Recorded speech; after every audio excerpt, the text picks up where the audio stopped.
Hi, I'm Sharon Renfro.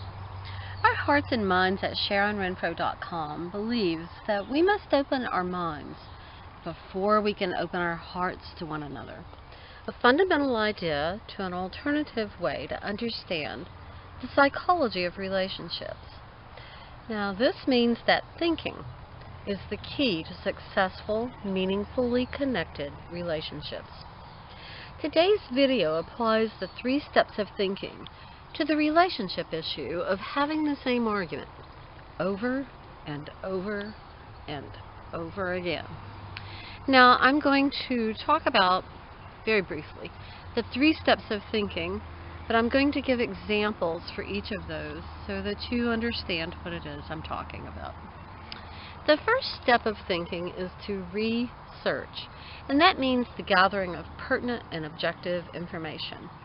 So examples, number 1. Evolution provided us 3 different brain systems from which we can understand and respond to our world.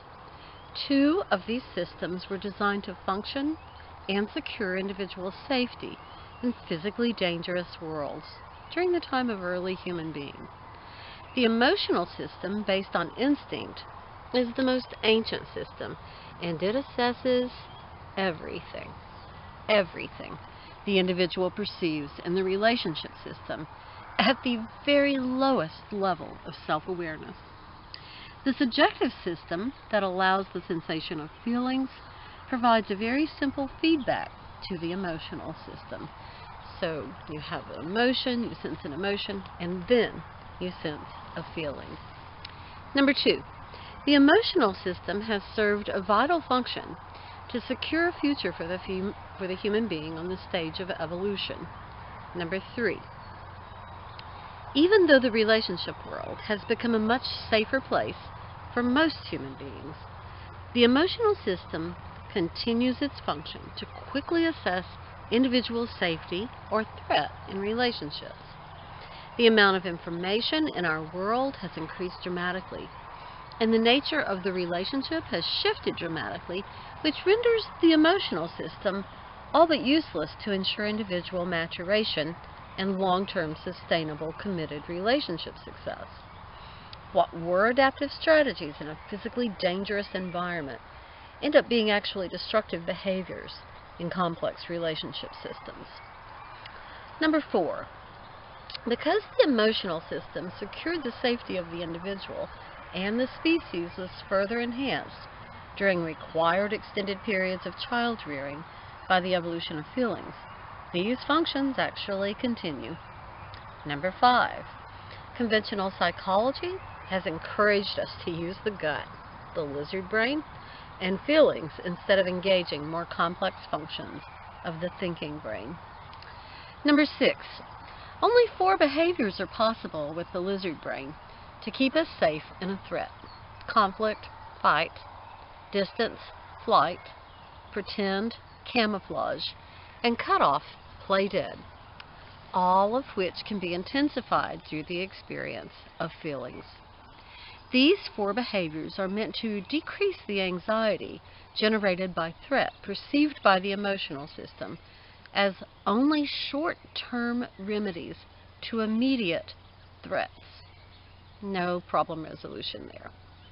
The second level of thinking is reason, and that simply means the application of logic to the pertinent and objective information gathered to secure a deeper understanding.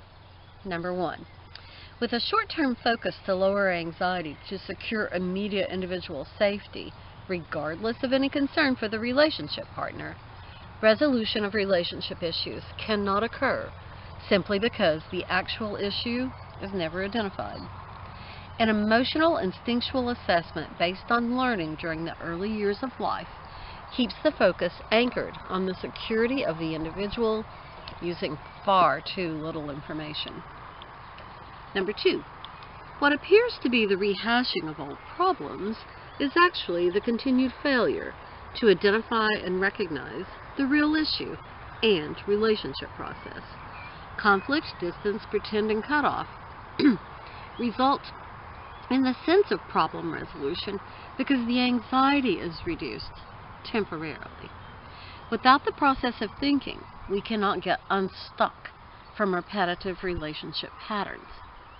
Number 3, conflict, distance, and pretend and cutoff directed at relationship partners creates more long-term serious relationship issues that cannot be resolved because we cannot understand the origin of these problems.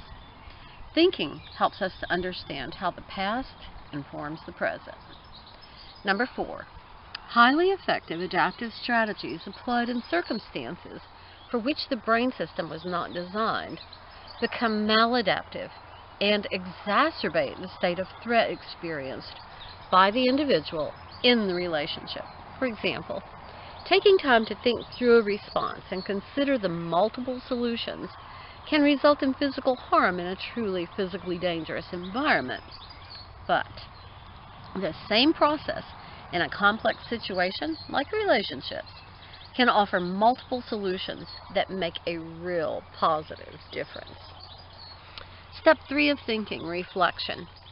The use of increased self-awareness to distinguish between self and other with respect, consideration, and the actual ability to express empathy.